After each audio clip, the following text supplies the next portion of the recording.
আমরা এমন একটা বাংলাদেশ গঠন করতে চাই যে বাংলাদেশে কোনো বৈষম্য থাকবে না। আপনারা সবাই রাজি আছেন, কিন্তু আমাদের স্টেজের লোকেরা রাজি না। কারণ আপনারা নিচে বসে আছেন সাধারণ চেয়ারে, ওনারা দামি চেয়ারে এখানে বসে আছে। তার মাঝে আবার তিনটা দেখেন ডিস্টিংগুইশড, ওইটার হাইট আরো বেশি। আইসা দেখি যে এই তিনটাতে আবার বিছানো আছে, কি বলে জানি, টাওয়াল দেওয়া আছে। তো আমি বৈষম্য বেশি দূর করতে পারি নাই, প্রথমে আমার টাওয়ালটা ফেলে দিছি। আগামীতে এই ধরনের কোনো আয়োজন হলে সকল চেয়ার সমান থাকবে ইনশাআল্লাহ। যে চেয়ার নিচে থাকবে দেখার স্বার্থে যদি একটা স্টেজ লাগে তাইলে সেই চেয়ারটাই উপরে থাকবে ইনশাআল্লাহ। আপনারা সবাই রাজি আছেন? আপনারা তো রাজি থাকবেন, ওনারা রাজি কিনা? ওনারাও রাজি আছে, আলহামদুলিল্লাহ।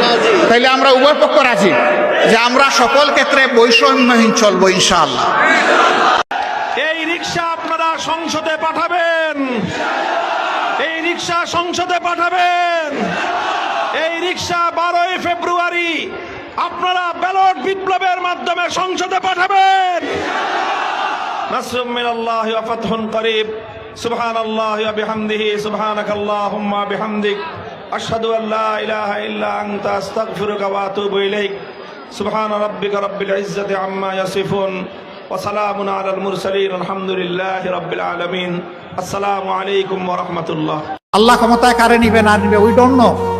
এই অ্যালটমেন্ট আসবে ইনশাআল্লাহ আসমান থেকে।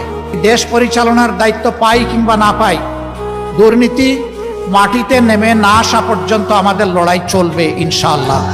দুর্নীতি তোমাকে লাল কার্ড, সন্ত্রাস তোমাকে একেবারেই কালো কার্ড, অবিচার তোমার জায়গায় সমাজে হবে না।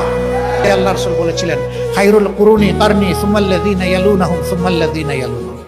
আমার যুগ বিশ্বের শ্রেষ্ঠতম যুগ। আমরা তো ওই সমাজের জন্য কাঙ্গাল হয়ে বসে আছি যেই সমাজটা রাসূল করিম সাল্লাল্লাহু আলাইহি সাল্লামের হাতে কোরআনিক সংবিধান অনুযায়ী গড়ে উঠেছে।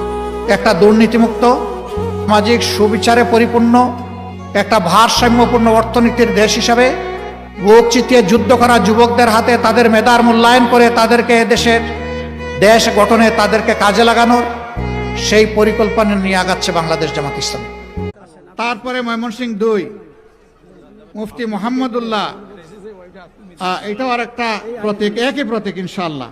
ধরেন ভাই, শক্ত করে ধরেন, জাতির দায়িত্ব নিতে হবে তো, অনেক শক্ত করে ধরবেন ইনশাআল্লাহ। প্রতীকটা মায়া লাগে, কোন সে প্রতীক? ইনশাআল্লাহ 12 তারিখ সকাল বিকাল সারাদিন জয় হবে ইনশাআল্লাহ, মাশাআল্লাহ। রিকশা মার্কা। ধন্যবাদ আপনাদেরকে। এরপরে মাওলানা